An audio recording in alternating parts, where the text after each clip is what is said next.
Racing on Saturday takes place out at Hollywoodbets Durbanville. It is Saturday the 22nd of March 2025. We've got 18 races on the local front, racing alongside Turfentine, 8 at Hollywoodbets Durbanville and 10 out at the Big T on Saturday. Race number 1, 1240 is the off time. 1250 meters is the distance. It is Work Riders Series leg number 5 that will begin the day for us. And joining me on the line is Graham Hawkins. Graham, how are you doing? I'm all good, thank you, Rahil. Yes, and just a word about the weather. We were chatting off air. We had some rain yesterday, being Thursday. As you know, we record this on a Friday morning. We've got a bit more rain forecast for today. It promises to be a clear day at Hollywoodbets Durban, tomorrow being Saturday. But the good news is the track might have slowed up a little bit, and that will, I think, create for fairer racing. Graham, race number 1, Work Riders event to begin proceedings. Johnny Drama tops the boards at 18-10. Duchess of Paloma at 22-10. Number 5, Jouer de Flute at 28-10. It's then 6-1 and better bar those. What are your thoughts on race number 1? And also, this Work Rider being Kunzi, he rode Johnny Drama last time out. I see he swapped ships here and he's gone for Marine Merchant, who could be a bit of value then at 6-1. Yeah, it's interesting that both Louis Burke and Justin Snaith are absent from this leg of the Work Riders Series. They've been dominating, so the race is up for grabs. And I also noticed that Candice Bass-Robinson has obviously got 3 runners in the race. She kept the race alive with numbers 2, Johnny Drama, 4, Marine Merchant, and 6, Stu's Girl. And it is interesting that Nkunzi, who's ridden 8 winners in the past, has jumped ship from number 2, Johnny Drama. But then Galed, who's also ridden 8 winners, so both are very capable work riders. Not sure what has led to this riding arrangement. Luke Coleman, he's not going to be upset that Louis Burke is not around. He rides number 1, Duchess of Paloma. He, of course, is a former professional rider. He's had 34 wins in his career. He's drawn in pole position. This is important because it is the first leg of the bipod. It's not a race that I trust. Just a word about number 5, Jouer de Flute. He's been gelded and had throat surgery since we last saw him on the 5th of October. Eric Sands does report that he's working well, so that Jouer de Flute certainly comes into the race as well. It's not a race I would trust. I would include at least 3 in the opening leg of the bipod in order of preference. I'd be going 1, Duchess of Paloma, 5, Jouer de Flute, 2, Johnny Drama, then 4, Marine Merchant. But I don't think it's easy to predict the outcome. I know there are only 6 runners. Who knows about the first time and number 3 larking about. But I suggest you go a little wide in the first leg of the bipod. It's not a race that I would trust. Yeah, it's a field of 6, but certainly very competitive here to get the bipod underway. Race number 2, 1:15 is the off time. 1250 meters. It is a maiden juvenile plate, and it is a start off the place accumulator. Number 3, Good For You, tops the boards here at 6-10. Number 5 is at 5-1, 6-1 about the 7-horse World Warrior. It's 7-1 and better bar those. There's been some outside support for number 4, Big Deal, a son of the United States from the Greg Enyon yard.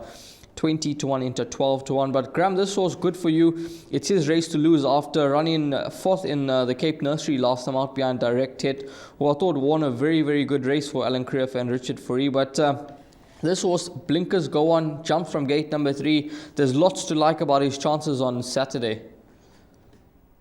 Will be a tough nut to crack. Number 3, Good For You, does seem to be one of the better bets on the card, and certainly a place accumulator banker in the opening leg 2, race 2, which goes over to 1:15. Of course, there are a couple of well-bred first-timers around, including number 5, Randolph Hurst. He cost 1.5 million rand as a yearling. He's a gimme the green light half-brother to Babe Alicious, and JP van der Merwe jumps aboard in the familiar Greg Bort's colours. So if there's any money for number 5, Randolph Hurst, then you need to pay respect for that. And then number 7, World Warrior, of course, a 2-year-old son of One World, does seem to be in the market. As you've mentioned, a bit of long shot support for number 4, Big Deal. We always take note when Corne Orpha rides for Greg Enyon. But really, number 3, as you've mentioned, it's his race to lose. Good For You. A worthy odds-on favourite, I would think, but obviously the betting might tell us a different story as we approach race time. But for me, it looks one of the best bets on the card. Yeah, all in here with number 3, Good For You, in race number 2, Son of Legislate, looking to get the job done in the second. Race number 3, start off the pick 6. This is a maiden juvenile plate for fillies over 1250 meters. 1350 is the off time. Number 5, Cliffscape. Let me get that right. At 7-10, it is 9-2 about Wedding Vow. Number 4, Flying South at 6-1. It's in 12-1 and better while those. It's a race where we've got a number of first timers here, but the obvious 4 more stops the betting boards here. Number 5 and last time out, second behind Island Forever. Unfortunately, that form line hasn't worked out as some would have thought, Graham, but nonetheless, this filly sets the standard and she could well get the job done. Look, she does seem to be the one they all have to beat. The form line is clear for everyone to see. This is the first leg of the pick 6. It's race 3, which goes over 1350 maiden juvenile plate fillies. Now, I wouldn't be surprised to see a first-timer topple number 5, Cliffscape, because, as you say, the form lines haven't really been franked. She's run well enough in defeat to suggest she's going to win a race soon. But if any of the first-timers were to come out and beat her, I wouldn't be surprised. But that being said, taking advantage of the pick 6 rule, she only has to beat the other previously raced horses. So number 5, Cliffscape, certainly shapes up as a confident pick 6 banker in terms of the pick 6 rules, but you have to have a measure of respect for some of these well-bred first-timers. But I'm going to back, that is my bet of choice at this meeting, the pick 6. It's rare that I go for the pick 6, but number 5, Cliffscape, should get the job done for us. Even if beaten by a first-timer, she should beat all the other previously raced horses. So confident pick 6 banker, number 5, Cliffscape. That is race number 3, number 5, Cliffscape, and certainly one that you can bank in at Parkpot and place accumulator as well. Race number 4, B Stakes, 1400 meters, the distance 25:2 is the off time, and your favorite here in the start of jackpot number 1, number 6, Captain West, trading at 16-10. It is 22-10 Power and the Glory, who I think has been a bit of an underachiever for connections. 22-10 number 2, Mauritius Kestrel. You can get 9-2 World of Pleasure, and then numbers 4 and 5 are at double figure odds here. Graham, what's your take on race number 4? Is it a 2-horse race between 1 and 6, or does Mauritius Kestrel come into the reckoning here? Oh, there's no doubt that Mauritius Kestrel comes into the reckoning. Both Power and the Glory and Mauritius Kestrel raced behind Gallic Dream last time out, and Mauritius Kestrel was a couple of lengths ahead of number 1 Power and the Glory, and is in fact now 1 kilogram better off. That being said, of course, Power and the Glory that day had a very wide draw, never really got into the race. Mauritius Kestrel was drawn in gate 2 on that occasion, and certainly ran well enough in his first run for the Adam Marcus stable, and that stable continues to fire nicely. So you definitely can't ignore the chances of number 2 Mauritius Kestrel. There shouldn't be too much to choose between 1 Power and the Glory and 2 Mauritius Kestrel this time around. It's a small field, but it's an intriguing little race. I'm certainly not going to leave out either number 3 World of Pleasure or number 6 Captain West. There's been solid support for Captain West in the anti-post market. He was available earlier in the week at around 22-10, so there has been money for number 6 Captain West. He has his peak run, third run after being rested and gelded. He steps up from his last run over 1,200 meters behind Tenango to 1,400 meters. He has the advantage of having raced twice at Hollywoodbets Durbanville for a win and a third, so he has experience of the course. The draw should not be material in a 6-horse race. But I'm not going to try and split the 4 principles. My top choice narrowly would be number 1 Power and the Glory. I think he's set to improve, as you say. I think he's underachieved a little bit, but he could have the measure of this field. But it's not going to be easy. It's going to be hotly contested. So all of numbers 1, 2, 3, and 6 go into the play for me. 1, 2, 3, and 6 here in race number 4, start of jackpot 1. Race number 5 next up, and this is the start of jackpot 2. 3 o'clock is the off time. It is a class 5 over 1,400 meters. Number 4 Golden Angel, your favorite here at 2-1. It is 4-1 number 9 Sun-Dazed. Number 6 Grippin, 6-1 into 5-1. Number 10 Lady Loxton, 10-1 into 8-1. It is then double figure odds about the balance. Now race number 5, it's a big field here, Graham. Field of 13 runners, field of 12 now with the scratching of 11 hang out the stars. What have you done in this leg of the pick 6? This race could certainly throw up a bomb result. It's a typically competitive Class 5, 1,400 meters. But Golden Angel continues to do enough to keep you interested. Late declaration, the blinkers go on, so she's set to race for the first time in her career in blinkers. She jumps out of a nice gate. She was not too far behind My Only Weakness last time out. But she has, having said all of that, been a little disappointing since beating Tuscan Romance way back on the 10th of September. Now, on that occasion, we got quite excited about the future of Golden Angel, but Tuscan Romance, the truth be told, is still racing in the maiden ranks. But Golden Angel has done enough to suggest she's going to be highly competitive. Whether she should be a 2-1 favorite in a race like this, I'm not sure. Sun Dazed interests me. I love it when horses drop from Class 4 into Class 5 for the first time. Yes, he's got 62.5 to shoulder, but he's a 4-time winner. He's not been running badly. I think the fact that we've had a bit of rain is going to help him because that will slow them up a little bit. He's won twice previously at Hollywoodbets Durbanville, so Sunday certainly interests me. They went for the Lotsky on Grippen last time out, backing him from 10-1 to 3-1. Failed by only a half a length to get to arbitration. He is a maiden running in this Class 5 handicap. He's a maiden after 10 starts, but we have seen maidens perform well in Class 5 handicaps. I found one horse that I'm not leaving out at around 20-1, number 8, Avignon. If you look at his last 4 starts, over 1,600 and 1,800 meters, he's been showing good pace. His course form is 9 starts for a winner, second, and 3 thirds, so 5 out of 9 at Hollywoodbets Durbanville. In the top 3, his rating continues to plummet. He's down another couple of points, and more important for me, he steps back to 1,400 meters. So I do think this, as I said, could produce a bomb result. And I've included number 8, Avignon, into all my play, just in case he is the source of that bomb result, because I think he's ready to run a big race over this shorter trip on a track that he clearly likes. The top choice, I think, is going to be Golden Angel, ahead of number 9, Sun Dazed, and number 8, Avignon, that I'm throwing in. Clear respect for number 6, Grippen. But would I be completely surprised if anything outside of that quartet were to come home in this Class 5 handicap? No, not really. But I'm going to cut down the number of runners that I do include. Yep. 20-1, the price about number 8, Avignon. That could be the find of the day, find of the weekend here, if this son of Master Mafe can put his best foot forward and run a huge race in the 5th race on the program. Race number 6, next up. This is set to be run over 1,800 meters. 15:40 is the off time. It is a Class 4. Where number 6, Regulation, tops the betting boards here. 11-10 into 9-10. 7-2, number 1, Quite a King. Number 4, Red Dawn, is trading at 5-1. It's 8-1 and better bar those. So number 6, Regulation, just found 1 too good last time out in the form of Green Garnet, who unfortunately I thought ran a bit below par last time out. So that was just on the weekend on Sunday.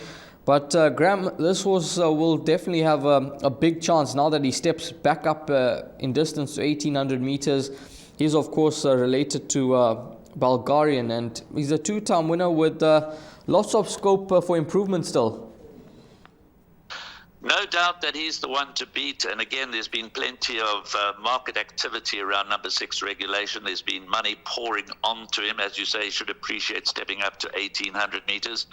You've mentioned that form line behind Green Garnet didn't stand the test of time over the weekend. Both Green Garnet and Honor of Kings ran unplaced, and if you go back to when Regulation won his maiden, he beat Honor of Kings narrowly, and Honor of Kings has not really gone on to do what we've expected of him. But stepping back to 1,800 meters could be the trick here, because he certainly wasn't disgraced in the Politician Stakes when finishing just 5 lengths behind Zeitz. But Regulation does seem to take an awful long time to get going. He's only had 1 previous start at Hollywoodbets Durbanville. He did run 4th on that occasion, beaten a long way by Stated, but that was early in his career. Rahil, I'm playing against the grain here. I've noted that many have thought that Regulation is the banker bet of the day and possibly one of the better bets. I'm not suggesting he can't win. He is progressive. He is the one they all have to beat, but I see the race somewhat differently, and I'm going to include the whole field here, because if Regulation was to take a little bit of time to get going. I think the track's slowing up, and a bit of rain around will help his cause. But 006, he's certainly got his best form. I know he only recently won a maiden, but he's got his best form at Hollywoodbets Durbanville. Red Dawn on a hat-trick, but he takes on stronger. Congressman, I know also that he just recently won a maiden. Well, that was back in November, but it was his last start. But he's a galloper. We saw Boogie Fight come out and do us justice over the weekend. Andre Nell giving these horses a chance to strengthen up, and Congressman is another one that sort of fits that bill. So I wouldn't be surprised if Congressman goes to the front and dictates all the way through to the end. Kalima hasn't got the best of form at this track, but was a good winner last time out, and quite a king, who is a stable companion to Regulation. Now, obviously, JP van der Merwe has a choice of rides. He's gone for Regulation over Quite a King, but Quite a King is knocking very loudly at the door. So while most are going to be bankering number 6 Regulation, as I said, I'm playing against the grain. I'm going the field here, but clearly Regulation is the one they're all going to have to beat. Yep, 9 to 10 the price about number 6 Regulation. You can beat that in the pick 6. Well, you've got money to come here, because it's a race where the biggest outsider is at 16 to 1, and you could get just about any result, as you've heard from Graham. Race number 7, class 4, 1600 meters, fillies and mares, 13 minutes past 4 is the off time. And number 9, My Only Weakness, is your favorite at 5 to 2. Number 4, Fun Zone, trading at 4 to 1 in the market. It is 5 to 1 about number 3, Among the Clouds. 6 to 1 number 5, Lady Lookalike, who's found some support from 8 to 1. It's an 8 to 1 and better Balzos. Graham, this filly, My Only Weakness, won a gutsy race last time out when beating Miraculous, who I thought was unlucky given the amount of work that she had to do that day. But this filly's gone up 2 points for that victory. Certainly running well at present. Although I think Fun Zone could be well placed here. Dropping in class into a class 4. It's a C. It's an average rating, computer form class of C. She's a winner over course and distance, and despite the big weight, she's run to a lot stronger. I'm in your camp. Number 4, Fun Zone, as you say, a class dropper. I'm not worried about the 62.5. Goes well at Hollywoodbets Durbanville, as you say, won her only start over the course and distance. So for me, number 4, Fun Zone, from a neat draw 4, is the one they have to beat. I think there's some value around 4 to 1. You might even be able to get her a little bit of 9 to 2 if you shop around. But number 9, My Only Weakness, deserves to be favourite. The blinkers went on last time when stepping back to the 1400 metres. That was probably the master stroke. Going back up to 1600 metres, Adam Marcus has removed the blinkers. Richard Faree gets the ride. If you look at a form at the country course, 4 starts, a win, a second and 2/3. So yet to be out of the top 3 at Hollywoodbets Durbanville. So she's game, she's consistent. She'll run another very decent, honest race. I'm relying on numbers 4, Fun Zone, and 9, My Only Weakness, to get me through this leg of the suggested pick 6, although the others obviously with chances. I can't believe how badly number 3, Among the Clouds, ran last time. She's got to go better here. A measure of respect also for number 10, La Divina. I think she's better than her last 2 runs suggest. She's also a winner at the course. 11, Family Power, has got the worst draw of all to overcome. Greg Enion has been having a bit of a frustrating run, but certainly this Daughter of Louis the King could end all that. Others to mention might be number 5, Lady Lookalike, and I think we've all given up now on number 7, Enchanting Choice. And you know what happens when you give up on a horse, she'll come and blow you out. But top choice here for me, number 4, Fun Zone, the class dropper. As you say, she's course and distance suited, but 9, My Only Weakness, will certainly keep her honest, and I'm hoping one of these 2 win to get us through the pick 6. Yep, 4 and 9 are the 2 horses to play around here in race number 7. Final race on the day, race number 8. This is at 1650. It is a D stakes over the 1000 meter trip. Number 8, Champagne Mac, tops the boards at 22 to 10. Number 3, Electric Fields, 4 to 1 into 33 to 10. 7 to 2 about number 1, Gravity. Number 5, Country Time at 6 to 1, along with number 6, Poetic Princess. And then you can get double figure odds about the balance. Graham, final leg of the pick 6. Are you looking for cover here, or are you going in strongly with a few horses? No, I'm going in strongly with the form of the last run. I'm going with numbers 3 Electric Fields and 8 Champagne Mac. They ran well enough behind Lucy Rocket. I do think that number 3 Electric Fields could turn the tables on Champagne Mac. Last time out, Electric Fields was drawn worst of all out of gate 10 at Hollywoodbets Durbanville. A track she goes well at this track. She goes well at Kenilworth.